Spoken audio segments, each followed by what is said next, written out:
Morning friends. नया दिन, नई शुरुआत और कम ऊर्जा के साथ, क्योंकि ठंड बहुत ज़्यादा है और अब ठंड जो है बर्दाश्त नहीं हो रही है। लगातार ये चल रही है कि धूप नहीं आ रही है और किसी भी चीज़ की लिमिट होती है ना, तो अभी इसकी लिमिट जो है वो बर्दाश्त नहीं हो रही है। क्योंकि अब मन कर रहा है कि नॉर्मली सूरज निकले और दिन बिल्कुल रूटीन में रहे, क्योंकि इस ठंड में रूटीन गड़बड़ हो जाते हैं और ठीक से हर काम सही से सही टाइम पे नहीं हो पाता।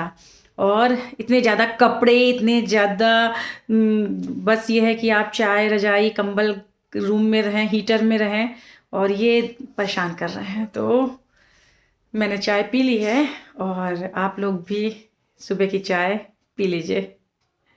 तो अभी छत पे जाने का भी नहीं हो पाएगा क्योंकि धूप बिल्कुल नहीं है और ठंड है ज़्यादा। तो मैं रूम में हूँ और आपसे कुछ बातें कर लेती हूँ। मुझे बातें करना आपसे बहुत अच्छा लगता है, आप लोगों से। और मैं चाहती हूँ कि आप भी कुछ अपने कमेंट्स में कुछ अपने सजेशन दें। और अगर मेरी बातें आपको अच्छी लगती हैं, मैं कुछ धर्म की, भगवान की, क्योंकि आज की जनरेशन को मैं चाहती हूँ कि उनका झुकाव धर्म पे हो। और कुछ बातें करते रहने से कुछ ना कुछ फीलिंग आती रहती है, अच्छी फीलिंग्स आती है।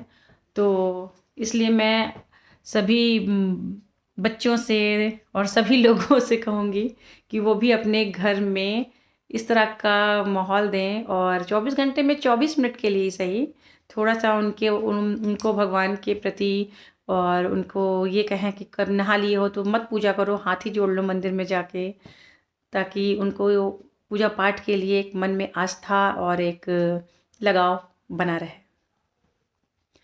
तो मैं तो खैर ये करती हूँ, बच्चों को से कहती हूँ। और शिव जी की मैं जब पूजा करती हूँ तो मुझे इतना अनुराग होता है, इतना प्रेम होता है कि मैं बता नहीं सकती। इसका रीज़न ये भी हो सकता है कि सारे भगवान का श्रृंगार हम मंदिर में खुद नहीं कर पाते हैं, और एक सिर्फ शिव जी ही हैं जिनका हम खुद से श्रृंगार करते हैं। तो हमें बहुत खुशी होती है, क्योंकि ऐसा होता है कि जो काम हम खुद करते हैं, जैसे कोई चीज़ मिली हुई होती है तो उसकी हम कद्र नहीं करते हैं, लेकिन जब हम खुद अपने आप से वो चीज़ें ले आते हैं, उसके लिए, उसको पाने के लिए मेहनत करते हैं, तो उस चीज़ की केयरिंग हम बहुत ज़्यादा करते हैं, ना कि उस चीज़ की जो हमें ऐसे ही मिल जाती है किसी के थ्रू।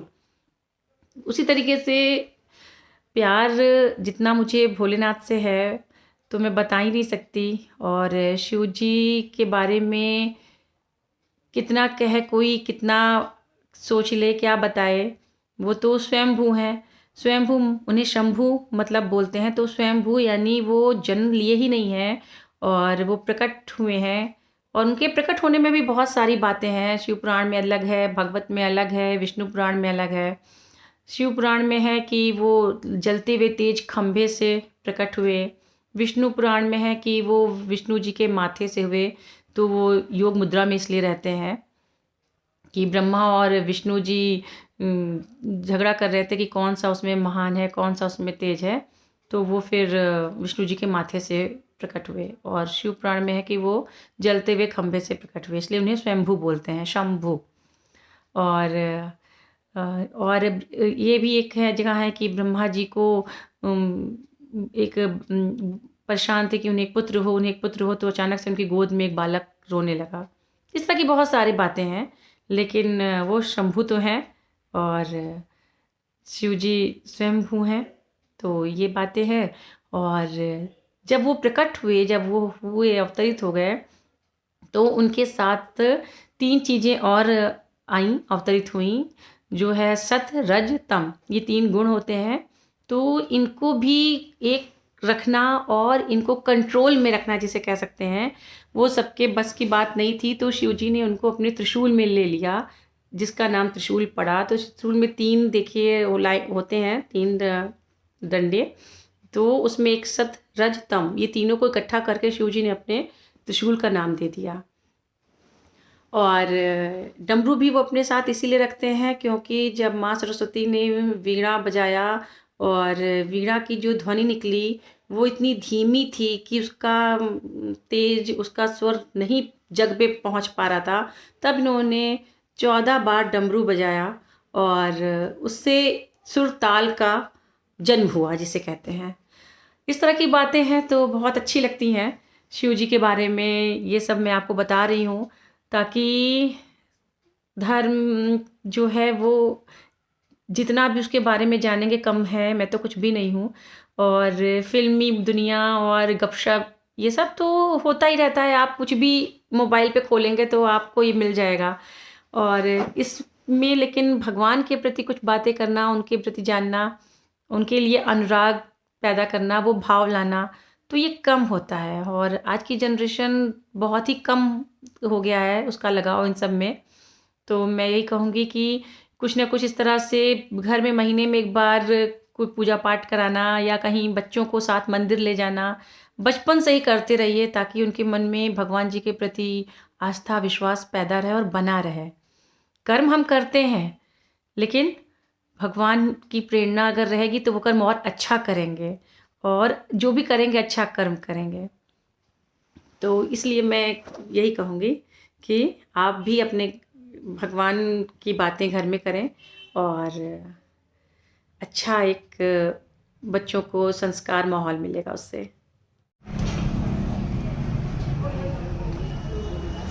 मैरून है कि लाल है? लाल, मैरून, वाइट, येलो, हाँ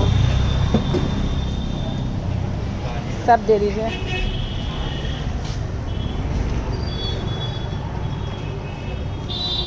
बहुत ठंड है और इस ठंड का बस यही सहारा है। बहुत ज़्यादा ठंड हो रही है, हीटर फेल है, इसलिए आज मैं टोपी लगा ली। मुझे बहुत ठंड लग रही थी और मैंने शॉक्स पहने हैं और फिर भी जब चैन नहीं मिला तो मैंने इसका सहारा लिया।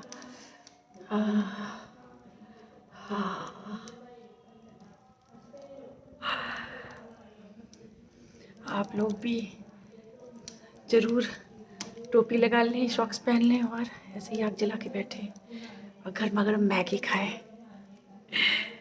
हाँ जी, शाम हो गई है और मैं बनाने जा रही हूँ स्नैक्स में पकौड़ी। तो ठंड का सीज़न है तो इसलिए मैं पकौड़ी भी ग्रीन वेजिटेबल की बना रही हूँ, जिसमें मैंने लिया है हरी प्याज और पालक और मिर्च, जो कि राजस्थान और एमपी में बहुत खाई जाती है। देखिए ये हरी प्याज मैंने कट कर ली है और ये मेरी पालक है जो भी कट करना बाकी है, और ये मिर्च है जिसको मैंने बीच से फाड़ लिया है, ये देखिए। और ये मेरा बेसन है, ये रेडी है। इसमें मैंने थोड़ा सा धनिया पाउडर, हल्दी, जीरा और अरारोट और गरम मसाला थोड़ा सा डाला है ताकि इस मिर्च में भरने के लिए कुछ टेस्ट आए, और हल्का नींबू का रस। वैसे ये चिली नहीं, स्पाइसी नहीं होती है ये, पर हल्के नींबू के रस मिला देने से इसमें और अच्छा टेस्ट आ जाता है। इसके लिए मैं अलग बेसन रेडी करूँगी। देखिए ये वाला इसका अलग वो बैटर तैयार होगा। तो अब पकौड़ी खाएंगे। ये है मेरी पकौड़ी। देखिए ये मिर्च बड़ा, इसे मिर्च बड़ा भी कहते हैं। और ये शाम का स्नैक्स रेडी है आपके लिए। हो गई है रात और आज का दिन यूं ही गुजर गया, लेकिन मेरी शायरी के बिना व्लॉग कैसे ख़त्म हो सकता है। तो आपके लिए, जिसमें धुल कर नजर भी न पावन बने, जिसमें धुल कर नजर भी न पावन बने, आँख में ऐसे पानी का क्या फ़ायदा, आँख में ऐसे पानी का क्या फ़ायदा। हाँ जी, अब मैं यहाँ पे अपना ब्लॉग ख़त्म करती हूँ और गुड नाइट बोलती हूँ। लेकिन गुड नाइट ऐसे नहीं हो सकता, उसके पहले आपको मेरे चैनल को सब्सक्राइब करना पड़ेगा और ज़्यादा से ज़्यादा लोगों से कहिए कि वो सब्सक्राइब करें, लाइक करें और मेरे चैनल को शेयर करें। Please please please.